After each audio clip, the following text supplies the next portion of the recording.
Continuando esse vídeo, vamos traduzir essa contextualização de 1 Coríntios 6, capítulo 7, versículo 12. Quando ele fala aqui, aos demais, Paulo está falando com quem é ajuntado. Então vamos entender, a pessoa que é ajuntada, ponto 1, ela não tem ligação de espírito com a outra.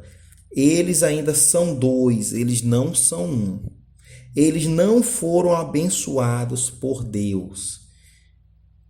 E eles estão provavelmente em pecado. Qual pecado? Fornicação. Eles são fornicadores. Mas eles são sorridentes, eles são pessoas boas, eles fazem doação, ele respeita a mãe, respeita o pai, vão ao culto, vão à igreja, toda a sociedade os admira, como ele trata bem a esposa, nunca gritou com a esposa, nunca traiu a esposa, são um casal maravilhoso, um espelho, eles são coach, são influências, são tudo. Não, vocês estão olhando para a circunstância. Deus vê ali pecado. O pecado da fornicação. Então, não interessa a vida que a pessoa tem. Há pecado. E a palavra diz que fornicadores, adúlteros, não herdarão o reino de Deus. Não herdarão o reino de Deus. Aí você entra agora na questão. Mas eu quero ir para o reino de Deus. Eu entreguei a minha vida a Deus. Como é que eu faço então para ir ao reino de Deus? Então vocês têm que lembrar que Deus tem um propósito em nossas vidas. Tem um propósito em nossas vidas. A palavra de Deus ela é verdadeira, ela é eficaz. No livro de Hebreus, eu acredito que é o capítulo, não me lembro agora o capítulo, mas tem uma parte que diz assim: apeguemo-nos com firmeza à esperança que professamos, pois aquele que prometeu é fiel. Aqui está falando que Deus prometeu a nós a salvação, então ele é fiel para cumprir. Então pode ser que em algum momento de sua vida você verdadeiramente se entregou a Deus. Você se entregou a Jesus e ele vai cumprir o propósito de salvação na sua vida. Então pode ser que em algum momento foi permitido essa aflição, essa tribulação, esse término do namoro, esse término do noivado, esse término da união estável, esse término do ajuntamento. Por quê? Porque se Deus disse que quem fornica não vai para o reino dos céus, então certamente é um projeto de salvação para que você abra os olhos. Outra coisa que você tem que entender também da união estável. Neste momento você pode estar possesso de emoção, sentimentos, saudades, afeição. Então você quer porque você quer o seu marido, a sua esposa de volta. Mas Deus vai fazer uma limpeza em você. Existe a sua esposa, existe o seu marido. Quem é que está buscando Deus? É você. Certamente Deus chamou você. Mas para que Deus chamou você? Para restaurar seu namoro? Para restaurar sua união estável? Para restaurar seu noivado? Não. Deus nunca viu noivado em você, namoro em você, união estável em você. Isso é treva. Isso era momento em que você estava ali em fornicação. Bora agora lembrar lá atrás, o que foi dito? É fácil se humilhar quando você precisa. É fácil você orar quando você sabe que a força não está em você. É fácil você buscar a face de Deus, você está desesperado. Agora, abandonar seus maus caminhos é onde entra a questão. Quantas vezes vai ser preciso você entender que você precisa abandonar essa pessoa? Você tem que buscar a sua restauração pessoal. Ainda aqui no livro de 1 Coríntios 7, à frente aqui na parte do 15, ele diz: mas se o descrente quiser se apartar, aparte-se. O irmão ou a irmã não está sob servidão. Neste caso, mas Deus chamou para a paz. Então, se você separou, Deus chamou você para a paz. Que paz é essa? A paz do arrependimento. Então, você agora está desesperado, querendo a sua noiva, entre aspas, de volta, o seu marido, entre aspas, de volta. Você vai buscar a Deus, se arrepender, dar frutos do arrependimento, orar, se humilhar, buscar a Deus e abandonar seus maus caminhos.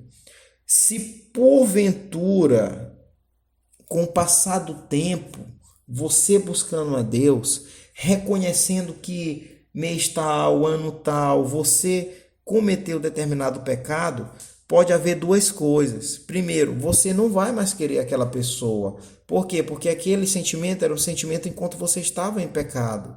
Cristo não morava em você. Cristo não vivia em você. Porque onde Cristo está não existe pecado, não existe trevas. Ah, mas eu fazia coisas boas, sim. Mas estamos falando de Cristo viver em você. E a palavra diz, onde há luz, não há treva. Então, se você fornicava, com certeza Cristo não vivia em você. Agora você é chamado ao arrependimento. Você é chamado ao arrependimento. Então, porventura, pode ser que você não queira mais aquela pessoa. Todavia, se você ainda quiser, Deus vai restaurar você primeiro. Deus vai restaurar você. Você vai entrar no mérito do arrependimento. Dar frutos, você vai abandonar os seus pecados. E quando aquela pessoa reaparecer para você, você não vai querer entrar na fornicação com ela, porque agora Cristo habita em você. Então o que vai acontecer com você? Você vai se casar com essa pessoa. Por que você vai se casar? Porque você tem temor a Deus. Então você sabe, poxa, eu já passei por tanta aflição. Agora que eu estou em Cristo, Cristo está em mim, eu vou novamente voltar para a fornicação? Eu não quero. Então você vai conversar com aquela pessoa e aquela pessoa vai decidir. Olha, eu não penso assim, eu quero continuar a vida que a gente tinha, eu não quero casar. E aí você vai fazer o quê? Com certeza você vai escolher Cristo. Por quê? Porque agora Cristo vive em você e você vai permitir aquela pessoa se apartar.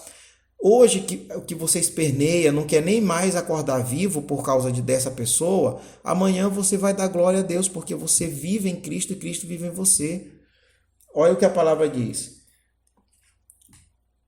E a mulher que tem marido descrente e ele consente em habitar com ela, não abandone. Ou seja, agora porque você é cristão, Cristo vive em você, você não vai simplesmente chutar essa pessoa.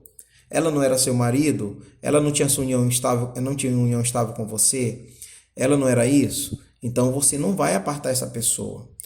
Você vai dizer para ela, olha, você quer continuar comigo? Você quer que a gente continue? Então nós vamos nos casar. Ah, mas eu não quero casar. Então você vai deixar essa pessoa se apartar. Mas se o descrente se apartar, aparte-se. E o irmão ou a irmã não está sob servidão. Deus chamou você para a paz. Lembrando que eu estou falando de duas pessoas que nunca foram casadas. Tem outros vídeos aí que você vai entender. Mas aqui eu quero só falar desse mérito. Então, respondendo a pergunta, Deus restaura o noivado, o casamento, o ajuntamento? Não é obrigação. Não existe nada que fundamente que Deus vai restaurar essa união que existia entre vocês. Por quê? Porque aquilo ali é treva. Quando você estava com aquela pessoa, não estava em obediência a Deus. Agora que houve a separação e é você quem está buscando, então Deus está te chamando para o arrependimento. Deus está te chamando para abandonar o pecado da fornicação. Deus está te chamando para Cristo viver em você. Ele não se importa com essa relação. Porém, quando você estiver em Cristo e Cristo em você e ainda assim estiver em seu coração o desejo de conviver com aquela pessoa, então é porque dentro do seu coração Deus permitiu você continuar com o sentimento por aquela pessoa. Então você vai, se aquela pessoa ainda quiser, Se ela quiser ficar com você, ela fica com você. Porém, como Cristo habita em você, você vai entrar na condição do casamento. Olha, nós vamos nos casar. Nos casar. Por quê? Porque eu sou o crente e você é a descrente. Ah, mas eu não quero me casar. Então, se aparte. Você não está preso a nenhuma coisa com ela. Então, entendam isso. Deus tem compromisso de restauração é com quem é casado. Quem tem união estável, namoro, noivado, Deus não tem compromisso de restauração. Deus tem compromisso de restauração é com nós individualmente. Ou seja, Ele é fiel para cumprir a promessa em você. Ele é fiel para cumprir a promessa que está em você. É o que diz lá no livro de Hebreus, como já foi lido. Então, Deus chamou você para o arrependimento. Então, você vai se arrepender. E aí você lembra lá do texto que foi lido de Crônicas, você buscar, orar, se arrepender dos seus maus caminhos, Deus vai ouvir você do céu, perdoar o seu pecado e sarar a sua terra. Então, resumindo, é isso. É isso que quer dizer a palavra. Novamente eu vou ler aqui Hebreus. Cheguemo-nos com o coração verdadeiro, em inteira certeza de fé, tendo o coração purificado da má consciência. Ou seja, agora você reconhece que estava em fornicação, que a sua relação com aquela pessoa era treva, era pecado, e o corpo lavado com água pura. Cristo agora habita em você. Cristo faz morada em você, Cristo vive em você. Então, fiquemos, pois, firmes em nossa profissão de fé, sem nos abalar, porque fiel é aquele que prometeu. Então, essa é a promessa para quem é solteiro, para quem é ajuntado, para quem é noivo. Deus prometeu foi a sua salvação e é em você que ele vai fazer a restauração. A outra pessoa, Deus não tem compromisso com ela, porque ela não está ligada a você. Pode haver um projeto de salvação para aquela pessoa? Pode, mas é distante do seu. O seu é um e o dela é outro. Vocês não são uma só carne. Ela quis voltar, você está em Cristo, então você vai se casar. Ela não quer casar, então ela se aparta e você vai viver em paz. E lá na frente, se for da vontade de Deus, você vai se casar com alguém. Amém?